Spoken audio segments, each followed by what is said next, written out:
Добрый день, дорогие друзья! С вами Степан Курганов и канал «Я трава». Сегодня я гулял с сыном по нашей деревне и увидел великолепный плющ.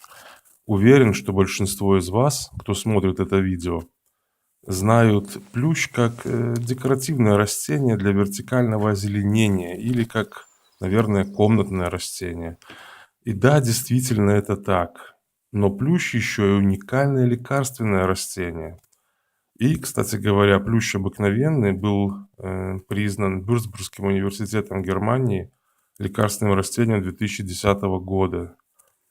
Если, не дай бог, у вас бронхит или кашель не дает вам нормально жить, то, посмотрев это видео, вы будете знать, как поправить свои дела. Ну так что же это за растение такое плющ и с чем его едят? Правильное ботаническое название этого растения – плющ обыкновенный. Латинское название Hedera helix. Друзья, запоминайте латынь, вы всегда сможете удивить своих близких и знакомых знанием систематики. Но что еще более важно, при покупке либо живого растения, либо сырья из этого растения, вы всегда будете точно знать, что вы покупаете. Тривиальных названий у растений великое множество, и тривиальные названия, как ни печально, становятся источником ошибок и недопониманий. Итак, плющ – это вечнозеленое вьющееся растение семейства оралевое. Наверняка вы знаете такое растение, как женьшень, и оно тоже из этого же семейства оралевых. Но это так, для общего развития. Итак, вы гуляете по лесу, парку или скверу, видите вечно зеленое вьющееся растение семейства оралевых. Как вам узнать, плющ ли это? Ну вот, дорогие друзья, смотрим и запоминаем. Плющ может слаться по земле, образуя плотный зеленый ковер. Как только плющ встречает на своем пути что-либо вертикально растущее, либо стоящее, плющ начинает расти вверх. На стеблях растения образуются специальные корни. Вот они, эти корни, видите? Эти корни не предназначены для поглощения воды и растворенных в ней минеральных веществ. Эти корни нужны плющу исключительно для того, чтобы держаться за вертикальной поверхностью. Там, кстати говоря, уникальный и очень интересный механизм, как именно происходит процесс закрепления плюща на вертикальной поверхности. Но я, пожалуй, рассказывать об этом в этот раз не стану, чтобы не тратить ваше время. Если вам интересно, напишите об этом в комментариях. Я постараюсь учесть это в следующих видео. На чем же я остановился? Ах да, плющ может виться и со временем превращается в лиану или кустарник. Ствол плюща может достигать 30 сантиметров в толщину, и жить плющ может до 450 лет. Неплохо, да? Но таких колоссов лично я не встречал. Самый толстый ствол у плюща, который я видел, был примерно толщиной, как мой кулак. Но теперь запоминается, это важно. Листья у плюща на вегетативных и генеративных побегах разной формы. На вегетативных побегах, то есть на тех побегах, на которых потом не образуются ягоды, листья у плюща сердцевидной формы, 5- либо 3-лопастные. Сердцевидной формы, это имеется в виду в форме сердца, так как его рисуют дети. Но лопасти, их может быть 3 или 5.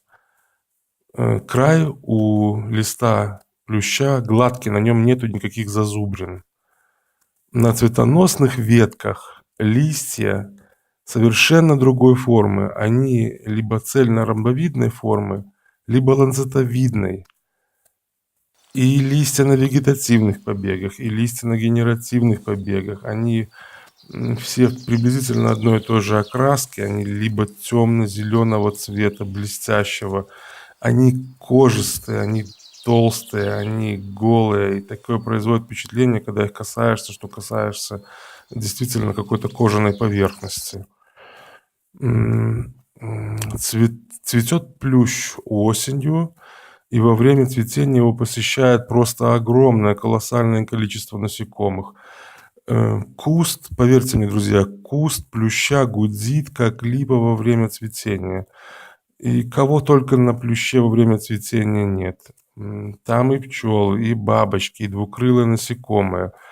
В общем, количество насекомых на цветущем плюще в это время года просто огромное. К сожалению, плющевого или плющевого меда мне пока попробовать не довелось, но я слышал, что вкус такой мед имеет очень даже неплохой, с легкой терпкой нотой, со вкусом, немножко вкусом эвкалипта. Цветки у плюща желто-зеленые, в простых зонтиках, собранные кистью. Плод, как вы видите, ягода. Сначала она зеленая, потом она темнеет, и окончательно потом во время созревания ягоды она чернеет. Внимание, друзья, ягоды плюща несъедобные. Их людям есть нельзя, в них большое количество сапонинов. Эти ягоды плюща для человека вредны. Но птицы, например, их особых проблем с этими ягодами не испытывают и склевывают их вообще без проблем. У человека признаки отравления ягодами плюща могут появиться уже после употребления 2-3 ягод, то есть количество очень маленькое. Как проявляется отравление? Ну, в первую очередь, это появление жжения во рту, рвоты, понос может быть, головная боль, может участиться пульс. Ну, если вы решите съесть большое количество ягод, то ваша трапеза может даже закончиться, к сожалению, остановкой дыхания. При контакте с листьями восприимчивых людей может возникать контактный дерматит. Лично у меня и у моей семьи ничего подобного не наблюдал, хотя мы довольно часто рвем плющ.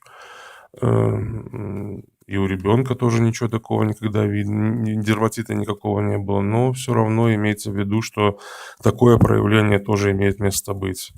Ну и теперь, наверное, у вас может возникнуть вопрос: как же мы будем принимать препараты плюща, если он ядовит? Ну и действительно, это резонный вопрос. Это растение считается условно ядовитым, но в то же время оно и лекарственное. Ну так вот, спешу сообщить вам, что все дело в дозировке и способе экстрагирования. Поясняю. Для лечения заболевания бронхов и кашля используют всего лишь 0,8 грамма высушенного плюща максимум в день. Без вреда для здоровья можно употреблять перорально сухого экстракта плюща в дозировках 3 грамма на килограмм веса. Ну, то есть сами понимаете, что 1 граммом листьев плюща вы себе не навредите. Также есть публикации, где утверждается, что токсичный фалкаринол это вещество, которое содержится в плюще, плохо переходит в водный раствор при заваривании плюща кипятком. Поэтому чаи из плюща в низких концентрациях абсолютно безопасны. Кстати, вот это вещество сложное, фалкаринол, который содержится в плюще и в высоких концентрациях, я подчеркиваю, в высоких концентрациях является токсичным для человека и может вызывать контактный дерматит. В низких концентрациях, и это, друзья, подтверждено экспериментами, и эти работы опубликованы, фалкаринол проявляет противораковые свойства. Также фалкаринол показал в исследованиях фунгицидные и антибактериальные свойства. Итак, еще раз, друзья, чтобы резюмировать все вышесказанное. Заготавливают листья с нижней части растения в период, когда плющ не цветет. Почему? Именно в этот период в листьях максимальная концентрация действующих веществ. Еще раз по токсичности плюща. Для приготовления чая необходимо всего лишь 0,4 грамма до 0,5 грамм сухих листьев плюща. Это половина чайной ложки, которая заливается 200 мл кипятка. И нужно дать этому раствору настояться 10 минут. Отцедить и принимать 2 раза в день. Пожалуйста, можно подсластить медом, потому что раствор этот на вкус будет немного горьковат. И еще раз, эту дозировку превышать нельзя. Для ориентировки 1 чайная ложка сухого вещества – это 0,8 грамма.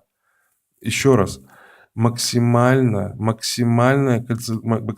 количество плюща, которое вы можете использовать для лечения бронхитов и кашля – это 1 чайная ложка в день. То есть вы 1 раз утром пол-чайной ложки завариваете в 200 миллилитрах воды, и 1 раз вечером пол-чайной ложки вы завариваете в 200 миллилитрах кипятка. Больше, пожалуйста, не принимайте, потому что могут проявиться токсичные свойства плюща. Принимают плющ как спазмолитик и отхаркивающее средство при кашле и бронхите. В общем, если кашель, то вполне можно принимать, пробовать лечить его плющом. Если же вам лень самим заготавливать листья плюща, сушить их, и вы не знаете, сколько это чайной ложки и как отмерить 0,4 грамма, то вы можете смело топать в аптеку и купить себе готовый препарат на основе плюща. Я, к сожалению, не знаю, как в России и в других странах СНГ обстоит дело с этими препаратами, но в Германии разрешенных к продаже аптечных препаратов на основе экстракта плюща существует огромное множество. На основе плюща делают медикаменты и Штада, и Хиксаль, и Энгельхард Арzneimittel GmbH. То есть это серьезные, большие фармаконцерны. И хочу поделиться собственным опытом. Когда у нашего годовалого сына был кашель, то ему врач спокойно прописал препарат на основе плюща. То есть его можно давать даже деткам, и наш сын пропил этот препарат, и кашель прошел, и мы были довольны. Ну вот, пожалуй, на сегодня все. Не болейте и всего вам хорошего. До свидания.